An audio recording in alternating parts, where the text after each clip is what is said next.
Hi, welcome to our virtual trainings, public health legislative training series. My name is Matt Flory, and I'm a co-chair of the Minnesota Public Health Association's Policy and Advocacy Committee. And I'll be kicking off the first of our 4 webinar series, providing an overview, either an introduction or a quick refresher of Minnesota state government, so you can find your place in the process. This is a webinar series being co-hosted by the Minnesota Public Health Association, the Minnesota Rural Health Association, and the Minnesota Oral Health Coalition. These Zoom meetings often come with a few reminders, and the first is please mute your microphone when not talking. It's up to you if you want your camera on or not, and if you feel comfortable, rename yourself to include your pronouns.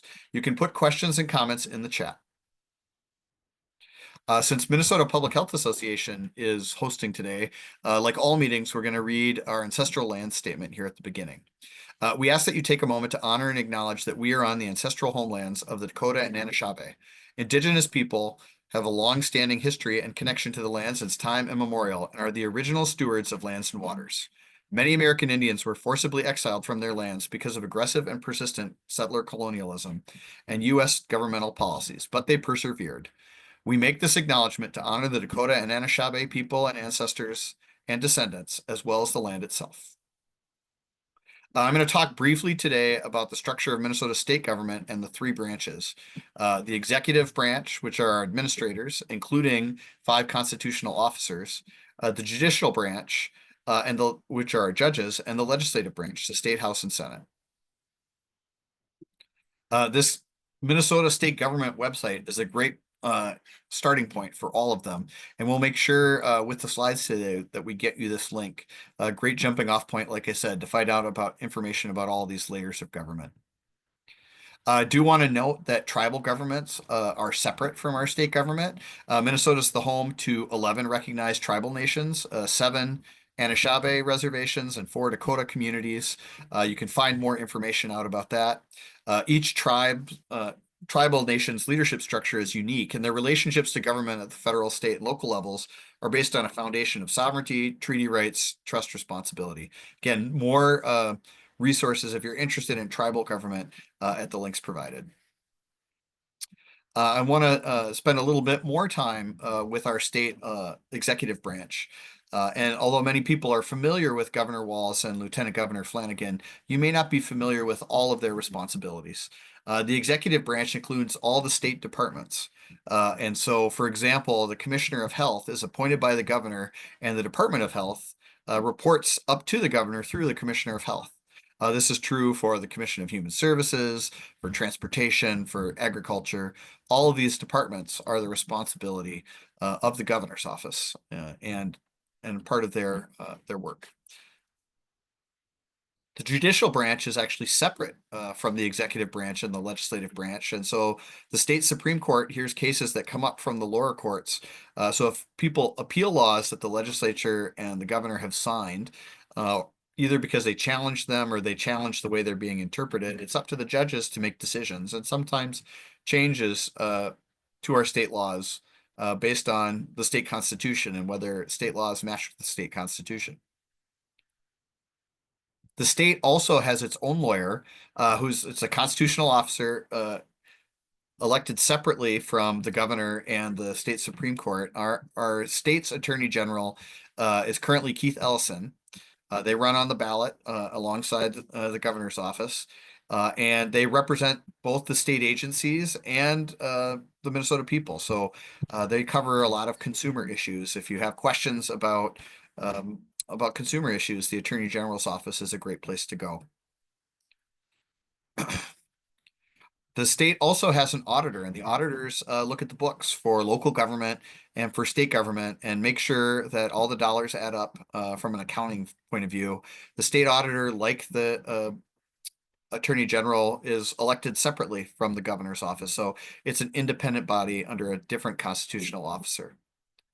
The final constitutional office I'm going to talk about is the Secretary of State. And that's where we'll talk a little bit more about voting as well and the important role that it can play in policy advocacy and lawmaking. But the Secretary of State's purview is actually broader than that. They impact all 87 counties. And so in addition to supporting all of our local elected officials, they're also in charge of the review, approval, and filing for all business and organizations operating in the state. And they administer the state's address confidentiality program to help protect those who fear for their safety. So maybe somebody's been experienced domestic violence, and so they want to protect their anonymity. The state Secretary of State is in charge of that. But what people are more familiar with is their role in voting. And their website is a great place to go to figure out where to register to vote, places you can vote on election day, or with early voting or absentee voting, being other ways to vote, who's going to be on your ballot. Great nonpartisan information about that. And voting is an important way for you to not only share your voice, but to demonstrate constituency to the elected officials you want to talk to. And state elected officials are certainly interested in talking to people. But one of the things that we want to get across to everyone on this training is the important role that your state legislators, people in the House and the Senate, can play because they represent fewer people. They don't represent the whole state of Minnesota. Each House member has 30,000 people. Each senator has 60,000 members, constituents. So there are 2 House members for every senator. But for each of you on this call, you have 1 state House member and 1 state senator. And they're the easiest person for you to reach because they represent fewer people. And so they're sometimes your strongest voice. And making sure they know that you're not just interested in their representation, but that you're paying attention to how they represent you when you make your vote can be an important way to establish your constituency for them, or that you talk to other people in their district who could decide whether or not to vote for them. So one of the things that we want to convey to you right now during election season is that voting is really important. Voting can help us speak up on our own behalf or on behalf of people whose voices may not be as strong. But voting is also one way that we can establish a sense of belonging, a sense that we're part of the community. And that can really support people's mental health. So here's a quick QR code that you can make sure if you're ready to vote for this year. It's a quick checklist from the Civic Health Alliance. And if you're not confident, or if you're interested in learning more about voting, in addition to the Secretary of State's website, this is another place we'd recommend you check out. The legislative branch, like I said, is very key to establishing constituency, an opportunity to find out what's happening at the state legislature. Your House member and your Senate member are both interested in not only speaking on behalf of people, but communicating with the people they represent. Often, if when you establish a relationship with them, they'll ask you if you want to be on their email list. And that way you can keep in regular contact about what they're doing.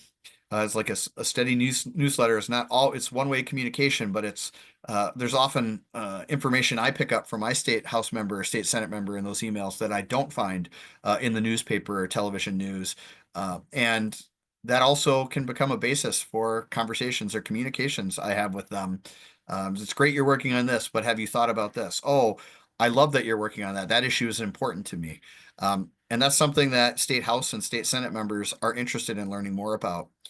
In addition, there are joint legislative offices that serve both the House and the Senate. And really, you can learn more about them on the state legislative website. But I often find that when I have questions about government, my state House and state Senate members, there are representatives. They're a good place to start. And either they as individuals or their staff can get back to me and answer questions about things. And so the House and the Senate are key places to start if you're looking to, where's your way in to the lawmaking process. You can see here, so you may ask that question. I don't know who represents me.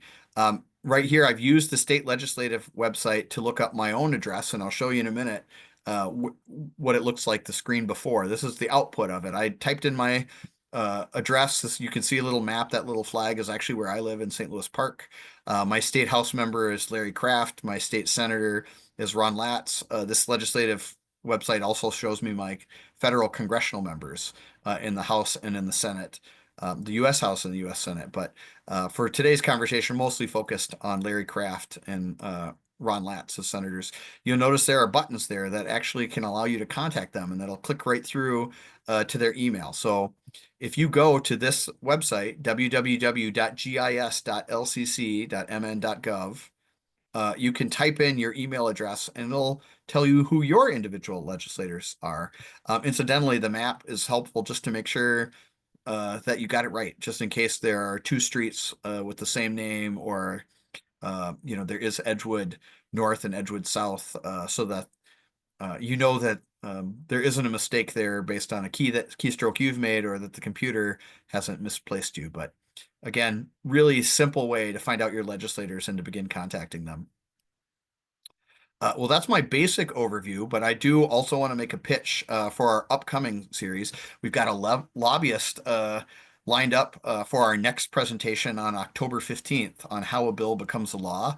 And so they will take you beyond this basic 101 in government to what you can do to actually connect with your state elected officials, your state house or state senate member, if you have an idea that you want to work on, or if you know there's something moving that you'd like them to support. We'll go in a little bit more depth with a speaker on October 22nd. Again, same 12:15 to 12:50 timeframe. And then we'll wrap things up on November 12th. I hope you've enjoyed today's quick overview, and please join us on October 15th, 22nd, or 12th for these quick webinars, or listen to the recording. And I'd like to transition now to Antonia and have Antonia introduce yourself. Go ahead, Antonia. Thank you, Matt. Good afternoon, everyone. I'm Antonia Wilcoxon, immediate past president of the Minnesota Public Health Association. Thank you so much for being here. It's really heartwarming to see the interest as we start our new legislative session. I am an immigrant to this country, and I vote. When I became a citizen, my next step was to make sure that I attended the caucus and I learned all about the American democracy, because while I grew up in Brazil and I left as a young adult, I never voted for a president. I lived under a military dictatorship. And for me, living here and providing my volunteer hours and participation was just a wonderful way for me to thank this state that welcomed me. I'd like to share with you a couple of experiences I've had with policymaking and how transformation that was for me, because as someone working for the state of Minnesota and seeing how legislators looked at the conditions of communities and how, with the help of a number of people, moved some measures to make sure that, in my case, every child had the right and access to developmental screening, which is a very necessary step in the child's development. The other one is how to bring the voice of communities into the state agencies so they too can have an influence in how we shape policies, programs, and according to their preferences, cultural needs, as well as what would make more sense for them to heal, to find healing, and to have a vibrant community. I would like to start in my position as director of the Community Relations Division at the Minnesota Department of Human Services.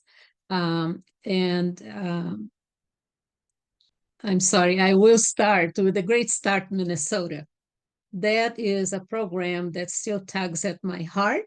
It was really an initiative for us here in the state of Minnesota, along 5 other states around the country, to establish a new policy within Medicaid or medical assistance, so that we could look at not only the developmental process for our young children, but also the social emotional development. What were some things that we didn't quite understand? And sometimes we talked about children's behavior when that behavior had an explanation. And I think next slide, please, Mary, and then I come back to the other. Um, so it was really an effort for us to bring statewide hearts and minds of populations caring for children under the age of 5.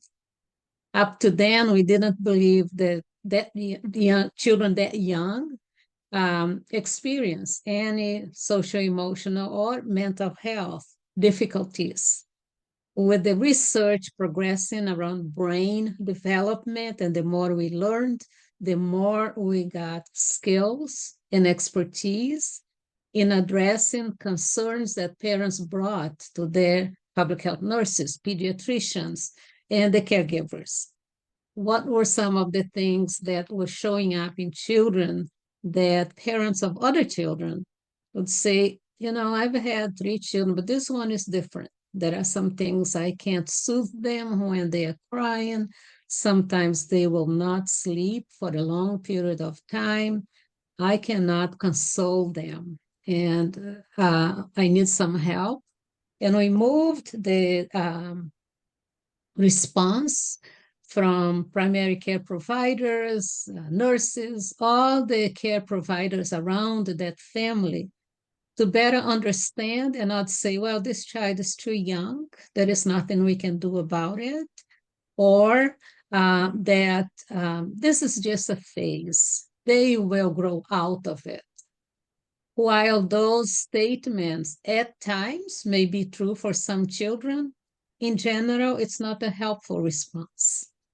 But we needed then to put in the hands of all these professionals information, training, and development in the sense that they changed the response.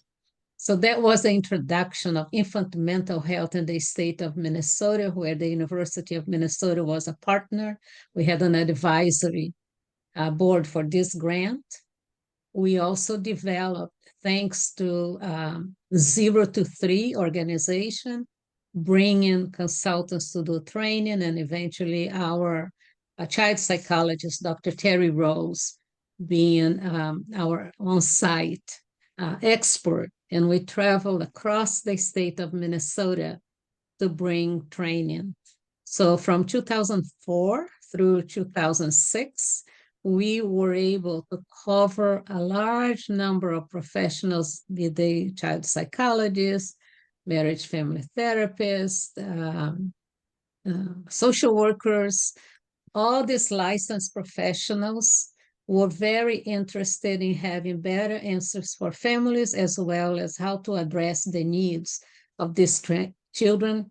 And our goal was one that really filled my heart with hope. We believed that some children could return to their typical development, and we knew that when we could not achieve that, we now knew more approaches to help that child have a better quality of life. And for their families, that was great, great relief.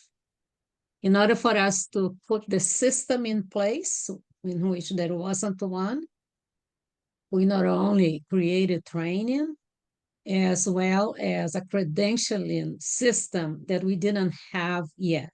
It was an infant mental health professionals with several levels. Someone who did not have a clinical degree could still be active in their community to provide orientation, training, and referrals. And then we had the licensed professionals take training and continue to receive clinical supervision. We use the State of Michigan Association for Infant Mental Health. And here in Minnesota, we had our Minnesota Association for Children Mental Health, or MECMA. The certificate then at the University of Minnesota provided the starting point. And now the ongoing work of statewide Minnesota Developmental Screening Task Force, which 20 years later, it's still going strong and progress continues. So that is something that I have great pride and great honor in having worked on it. Next slide, please. When I The grant ended from Great Start, Minnesota, because then we had systems in place. Clinics had that additional tool or screening tools, as well as diagnostic assessment, and people were trained. And we had a system for people to continue to receive training and continue to receive supervision. And that continues to this day.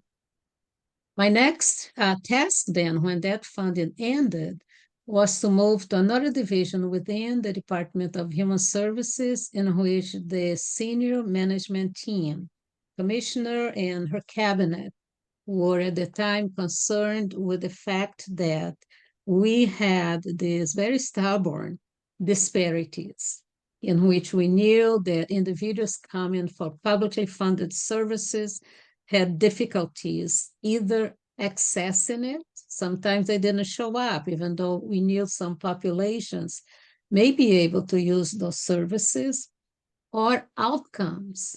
We saw examples in our programs in which people entered, for example, a treatment program.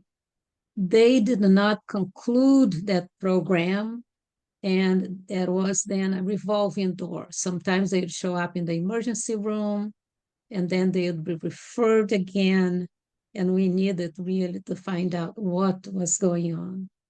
And the leadership of the Department of Human Services was really concerned in terms of, we're not meeting our mission if we are not doing this in a more effective way.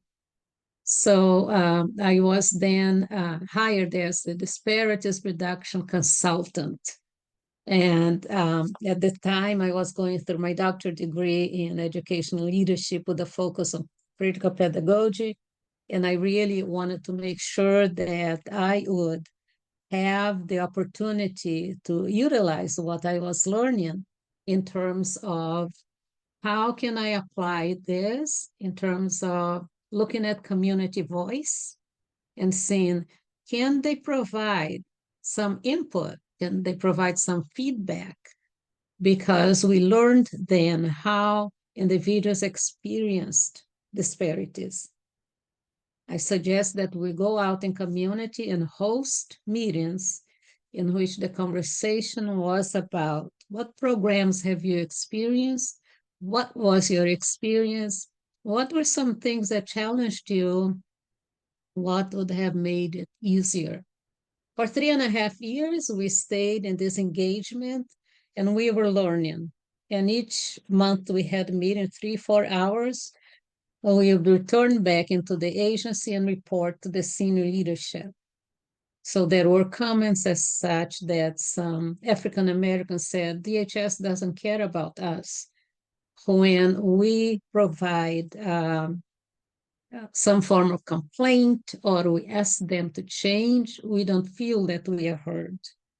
Populations such as American Indian with a historical experience of the colonialism and their loss of land and culture, there were similar statements. The groups were very diverse, and they included people who were advocates for agencies here in the Twin Cities. There were also communication with people who were in greater Minnesota. Our meetings were here. At the time, we didn't have Zoom, so they were in person. And folks who I had on a list who were in greater Minnesota received the minutes from our gatherings, from our meetings. As long as I had your email address, or I had some way to reach you, and I was also collecting feedback from everyone. So the formation of then a group of community members representing a very diverse group and their opportunity to meet with experts from the Minnesota Department of Human Services and ask questions that varied from, how do I become eligible for these services? Why is it that I had this experience at a county service and receive orientation? And eventually, folks from within the state agency started coming to our meetings and asking for feedback We are writing a grant that's going to provide services on this area to this particular population. How do you think we could better serve this community? And what then generated was that level of trust that didn't become as a trusting relationship. It was difficult the first few months, but then we learned, how do we talk to each other? How do we listen?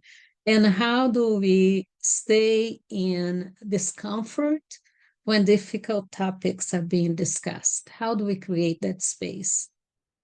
That group became quite committed to being a partner with DHS, to collaborate, and to engage in dialogue that was respectful, that was really one in which they wanted for the communities to experience less disparities, fewer incidents in which they were negative and harmful. About 3.5 years, the group told then DHS. So we had several recommendations that emerged out of that group. And each year I was collecting data. Each year I was collecting their response and bringing into the agency. Towards about 3.5 years, they said, I think it seems that you at DHS are listening to us. We like the level of communication we are having, but we would like to have more influence in your agency. And what they did then was suggest that how can we have a real presence in your agency? They're asking for more power. How can our voice really impact change? And the person who was then my disparities and diversity sponsor, Ann Berry, a former commissioner of health, at the time it was during legislative session, said, well, let's create a council. The council that then eventually created the Cultural and Ethnic Community Leadership Council, CCLC, started in 2012. That the legislative session, we did not prevail, but we introduced the idea. In the following legislative session, Senator Hayden and Representative Rina Moran took that particular area of the DHS legislative package and ran as the chief authors. It was an opportunity for them to present before committees in which they had colleagues, in which they could really impact and influence the change in their minds. The bill passed, and leadership in the Health and Human Services committees in the House and Senate wrote themselves into as members of this council, as well as including minority ranking members. So we had then a council that was not only community representatives from different areas. We created 24 areas in which one could apply for and become a member of the CCLC, and they range from a pastor serving a community experiencing inequities to someone who does research at the University of Minnesota about health inequity. And we really wanted to include a broad base, so people from advocacy organizations, people from community-based organizations serving particular populations, the ethnic councils, center representative, the ombudsperson for families also were included. So it was an attempt to really, let's make sure that as many voices that can speak for communities are in the room when we are holding these discussions.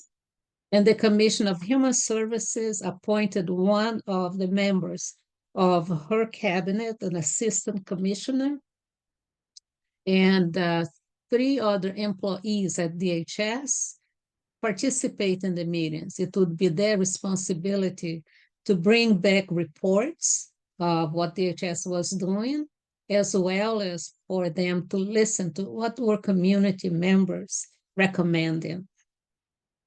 Next slide, please. This is a picture from the very beginning. I'm sorry, I don't have the date here, but if you look at the back, Commissioner, I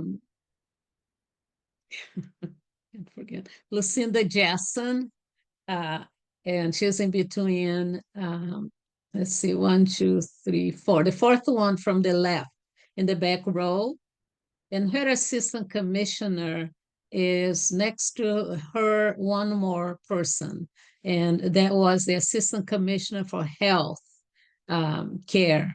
And then we had several employees as well as representatives from Blue Cross Blue Shield, from Minnesota Urban Area Health Education Center and Council Chair. Pam Cosby was our first chair. Bajong Mua, who is the third from the left, became our second chair. And we have several members from the ethnic councils. And I will stop here so that my time can be used later when you folks have questions. We have also a senator, Senator Tony Laurie, who is the third from the right. And he was, again, one of the legislators who attended our meetings. And from time to time, legislators attended our meetings, or once a year, we attended meetings at the state capitol. So during the legislative session, we were in a space and legislators would come by as their sessions had a break. Thank you so very much. I stop here, and Matt, I will pass that on to you. Yeah. Mary, can you pause the slides so I can share my screen really quick? Yes, go ahead. Thank you. Just need to, there we go.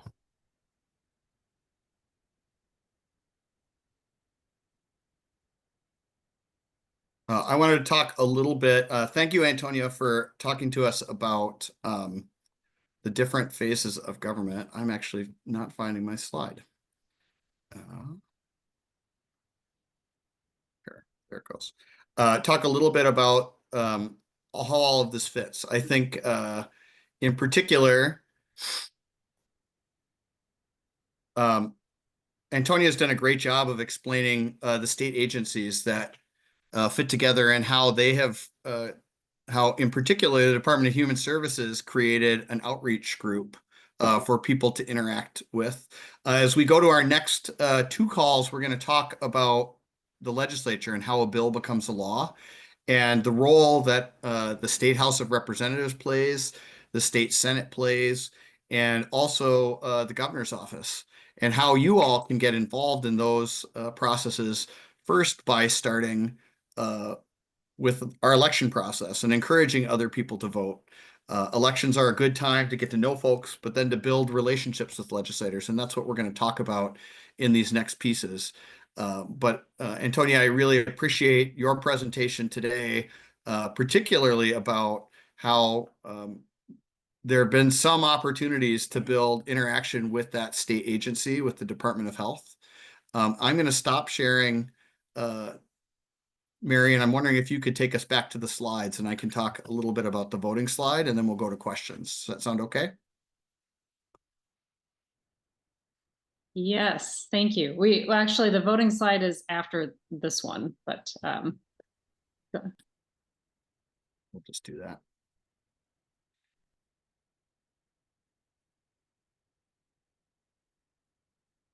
You just take us to the next one there, Mary? So one of the things that I think we want to encourage everyone on this call today is to get involved in democracy. Getting involved and finding yourself and your place is important, both in terms of providing a voice and helping other people establish a sense that they matter, that they're important, that they're a part of the process. That contributes to belonging and mental health. And we've got a slide here from the Civic Health Alliance to make, you can scan this QR code and it will take you to a video that makes sure that you're ready to vote this year. Next slide, Mary. As I said before, we have upcoming legislative training sessions. on how a bill becomes a law. We have a speaker from the Minnesota Oral Health Association, a lobbyist that will be talking on October 15th. And we have Mark from the Minnesota Rural Health Association who will be talking on October 22nd as well. And I want to pause to see if there are any questions for Antonio or others about the presentation we've had today.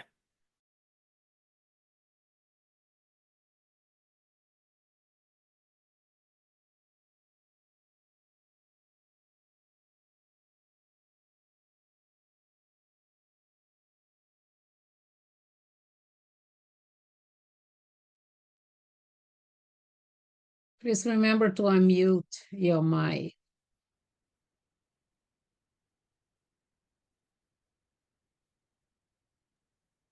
Antonia, I'm wondering if you could talk a little bit about your experience, in terms of state getting involved in state agencies and what you would advise to anybody that's interested in getting involved with a state agency. What in identifying opportunities for citizens or public health professionals to engage with, say, the Department of Health, the Department of Human Services.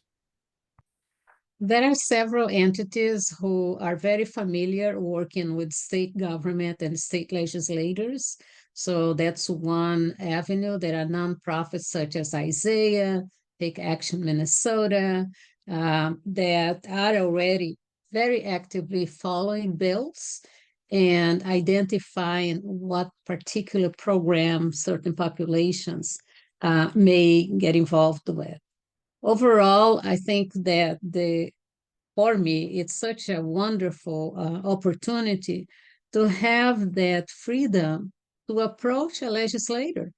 If I look at you just showed us the legislature for the state of Minnesota, their names, email address, telephone numbers. So I've learned to connect with my local state representative as well as state senator, attend meetings when they are providing breakfast meetings or online, many times online discussions, because we can ask questions, we can suggest opportunities. Attend your caucus. I know that as a foreign person, say, what are you saying? Yes, for me, it was just a wonderful opportunity. And the state agencies themselves are open to receiving a call and to making sure that you connect with the person who can provide you that answer. All of these are publicly funded. That means it's our state taxes it's our taxes that are paying for these services. And we should take advantage of them because they are there. And if we don't make our voice heard, it's very difficult for us to see any change or to see any result from our action. So I hope that answers your question, Matt, but there are several avenues. One other question, if somebody on this call does not currently have a relationship, they've never met their state house member or their state senator, what advice do you have for them to start that relationship? I think that there are some platforms that you enter your zip code and your address, and then you get the names, who represents you, how to connect with them. And that is usually online. And it's not very difficult. I have found that legislators are responsive when I'm working on something particular. Again, when I was a state employee, I could connect with my representative as a private person. I could not do that from the office at the Minnesota Department of Human Services. But again, I could still function as someone who votes and someone who wants to be active in the democratic process. I see a question here. What's the best time of the year, legislative session, to try to contact your local representatives? What I found here, where I live, is that my representative is quite present in the community. She may be at a parade, she may be at some event, And then she offers opportunities for us to talk with her, participate in meetings, very approachable, very open. And when I have sent her messages expressing my concern about a particular topic, a particular issue, I am very grateful that I get her response. I get attention that I need. So I'm very happy with the way that I can participate in this great democracy. I put a link in the chat for anybody that's looking to find their state legislative districts. If you go to that website, you should be able to type in your name, your address, city and state, and it's a Minnesota site, but it will find. I'm doing it now just to make sure I'm sending everybody to the right place. It will pull up your elected officials so you know who represents you, and it will give you their email addresses as well. Yep. Yeah. Thank you, Matt. Yeah, that's very helpful. Mary, do you see any last questions before we wrap up today? No, I think we are right on time here. And thank you for putting that district finder link in. I know some districts had changed in the last couple of years. So if you haven't checked lately, please take a look to make sure you know who is actually representing you in our elected offices. And if you're interested in learning more about the legislative process and how to establish a relationship with your legislator, I'd really encourage you to sign up for our next training, How a Bill Becomes a Law, part 1 on October 15th, again from 12:15 to 12:50. There we'll talk a little bit more specifically about the state legislative process and what you can do to make yourself part of this process. So appreciate everybody for joining us today, and I think we'll wrap up our recording. Have a great day, everyone. Thank you, everyone.